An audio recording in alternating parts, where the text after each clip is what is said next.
آج ایک بڑے عجیب و غریب تابوت کی بات کرنی ہے۔ جی ہاں، ایک ایسا باکس، ایک ایسا تابوت جس کا ذکر قرآن میں موجود ہے اور اسے تابوت سکینہ کہتے ہیں۔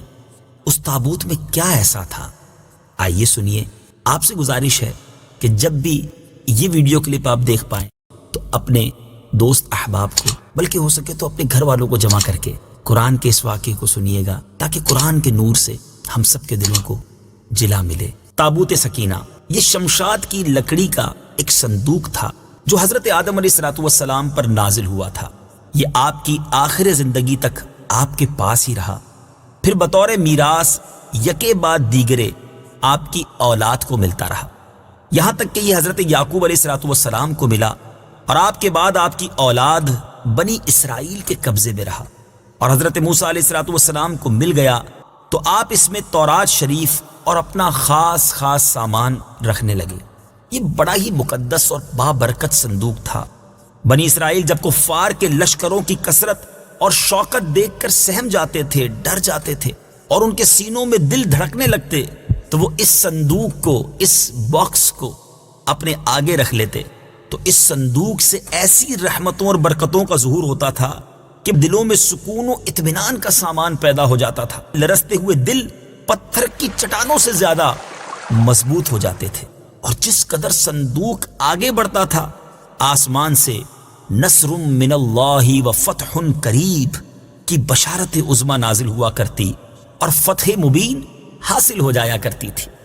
جی ہاں، بنی اسرائیل میں جب کوئی اختلاف پیدا ہوتا تھا تو لوگ اسی صندوق سے فیصلہ کراتے تھے۔ صندوق سے فیصلے کی آواز اور فتح کی بشارت سنی جاتی تھی۔ بنی اسرائیل اس صندوق کو اپنے آگے رکھ کر اور اس کو وسیلہ بنا کر دعائیں مانگتے تھے، تو ان کی دعائیں قبول ہوتی تھیں، اور بلاؤں کی مصیبتیں اور وباؤں کی آفتیں ٹل جایا کرتی تھیں۔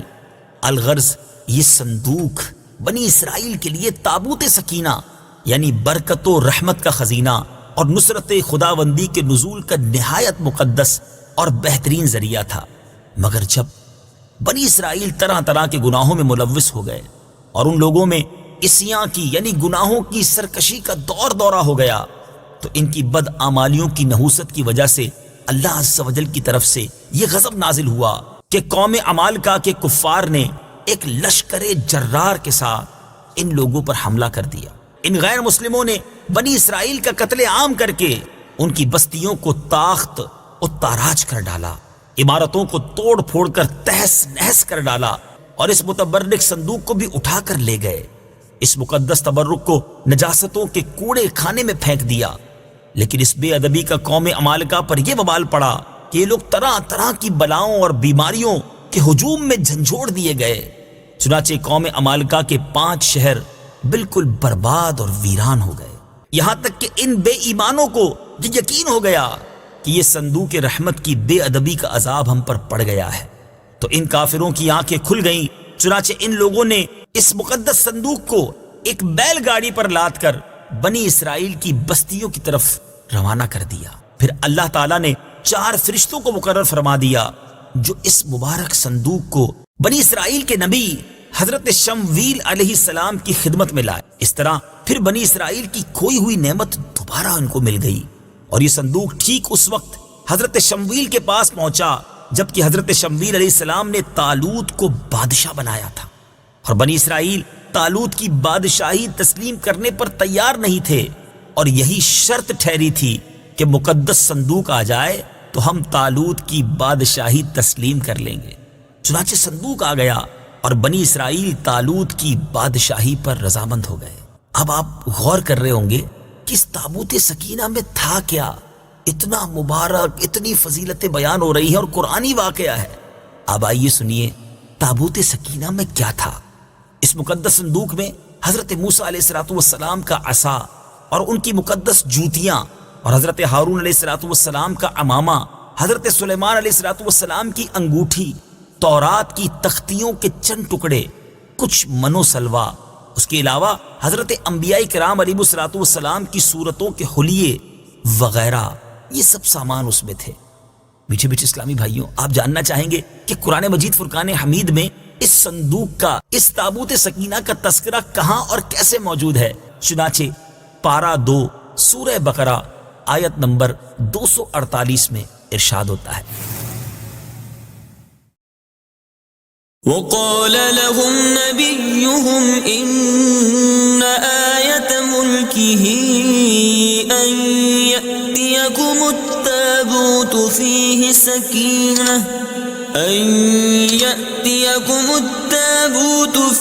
سكينة من ربكم وبقية مما ترك آل موسى وآل هارون تحمله الملائكة إن في ذلك لآية لكم إن كنتم مؤمنين۔ ترجمہ، اور ان سے ان کے نبی نے فرمایا،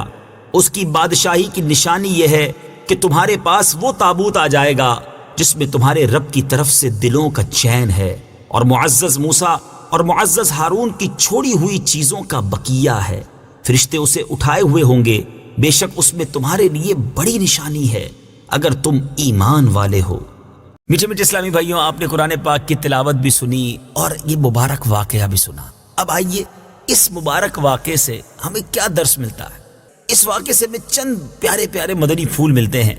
معلوم ہوا کہ بزرگوں کے تبرکات کی خداوند قدوس کے دربار میں بڑی عزت و عظمت ہے، اور ان کے ذریعے مخلوق خدا کو بڑے بڑے فیوز و برکات حاصل ہوتے ہیں۔ ذرا غور تو کیجئے نا کہ یہ صندوق جس میں حضرت موسیٰ علیہ السلام کی مبارک جوتیاں ہیں، آپ کا عصا اور حضرت ہارون علیہ السلام کا عمامہ ہے، تو اللہ تبارک و تعالیٰ کی بارگاہ میں یہ صندوق اس قدر مقبول، مکرم اور معظم ہو گیا کہ فرشتوں نے اس کو اپنے نورانی کندھوں پر اٹھا کر حضرت شمویل علیہ السلام کے دربار نبوت میں پہنچایا، اور خداوند قدوس نے قرآن مجید میں اس بات کی شہادت دی، فيه سكينة من ربكم،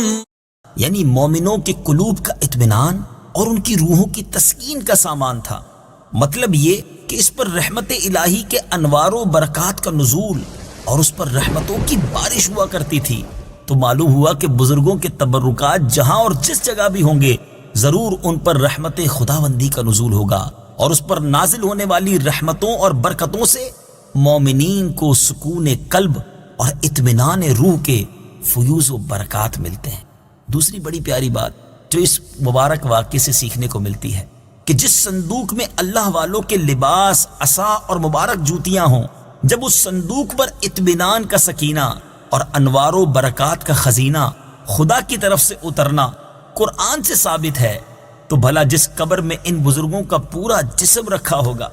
ان قبروں پر رحمت و برکت اور سکینہ اور اطمینان کیا نہیں اترے گا؟ ہر عاقل انسان جس کو خداوند عالم نے بصارت کے ساتھ ساتھ ایمانی بصیرت بھی عطا فرمائی ہے، وہ ضرور اس بات پر ایمان لائے گا کہ جب بزرگوں کے لباس اور ان کی جوتیوں پر سکینہ اور رحمت کا نزول ہوتا ہے، تو ان بزرگوں کی قبروں پر بھی رحمت خداوندی کا خزینہ ضرور نازل ہوگا، اور جب بزرگوں کے مزارات پر ان کی قبروں پر رحمتوں کا نزول ہوتا ہے، تو جو مسلمان ان مقدس قبروں کے پاس حاضر ہوگا تو ضرور اس پر بھی بارش انوار رحمت کے چند قطرات برس ہی جائیں گے، کیونکہ جو موسلا دھار بارش میں کھڑا ہوگا ضرور اس کا کپڑا اور بدن بھیگے گا، جو دریا میں غوطہ لگائے گا ضرور اس کا پانی اس کے بدن کو تر کرے گا، جو عطر کی دکان پر بیٹھے گا تو ضرور اس کی خوشبو نصیب ہوگی۔ تو ثابت ہو گیا کہ جو مسلمان بزرگوں کی قبروں پر اچھی نیتوں کے ساتھ حاضری دیں گے، ضرور وہ فیوز و برکات کی دولتوں سے مالا مال ہوں گے، اور ضرور ان پر خدا کی رحمتوں کا نزول ہوگا، جس سے ان کے مصائب و آلام دور ہوں گے، اور دین و دنیا کے فوائد اور منافع حاصل ہوں گے۔ اور تیسرا مدنی پھول جو اس واقعے سے سیکھنے کو ملتا ہے کہ جو لوگ بزرگوں کے تبرکات یا ان کی قبروں کی بے ادبی کریں گے، وہ ضرور قہر قہار اور غضب جبار میں گرفتار ہوں گے، کیونکہ قوم عمالقہ نے اس صندوق کی بے ادبی کی تھی، ان پر ایسا قہر الہی ٹوٹا کہ وہ بلاؤں کے ہجوم سے بلبلا اٹھے، اور کافر ہوتے ہوئے انہوں نے اس بات کو مان لیا کہ ہم پر بلاؤں اور وباؤں کا حملہ اسی صندوق کی بے ادبی کی وجہ سے ہوا ہے۔ چنانچہ اسی لیے انہوں نے اس صندوق کو بیل گاڑی پر لاد کر بنی اسرائیل کی بستی کی طرف واپس بھیج دیا، تاکہ وہ غضب الہی کی بلاؤں کے پنجائے قہر سے نجات حاصل کر سکے۔ چوتھی بات جب اس صندوق کی برکت سے بنی اسرائیل کو فتح مبین ملتی تھی تو ضرور بزرگوں کی قبروں سے بھی مومنین کی مشکلات دفع ہوں گی اور مرادیں پوری ہوں گی، کیونکہ ظاہر ہے کہ بزرگوں کے لباس سے کہیں زیادہ اثر رحمت بزرگوں کے بدن میں ہوگا۔ اور پانچویں بات، اس واقعے سے یہ بھی معلوم ہوا کہ جو قوم سرکشی اور عصیان کے طوفان میں پڑ کر اللہ اور رسول کی نافرمان ہو جاتی ہے، اس قوم کی نعمتیں چھین لی جاتی ہیں۔ چنانچہ آپ نے سنا کہ جب بنی اسرائیل سرکش ہو کر خدا کے نافرمان ہو گئے اور قسم قسم کی بدکاریوں میں پڑ کر گناہوں کا بھوت ان کے سروں پر عفریت بن کر سوار ہو گیا، تو ان کے جرموں کی نحوستوں نے انہیں یہ برا دن دکھایا کہ صندوق سکینہ ان کے پاس سے قوم عمالقہ کے بے ایمان لوگ اٹھا کر لے گئے، اور بنی اسرائیل کئی برسوں تک اس نعمت عظمیٰ سے محروم ہو گئے۔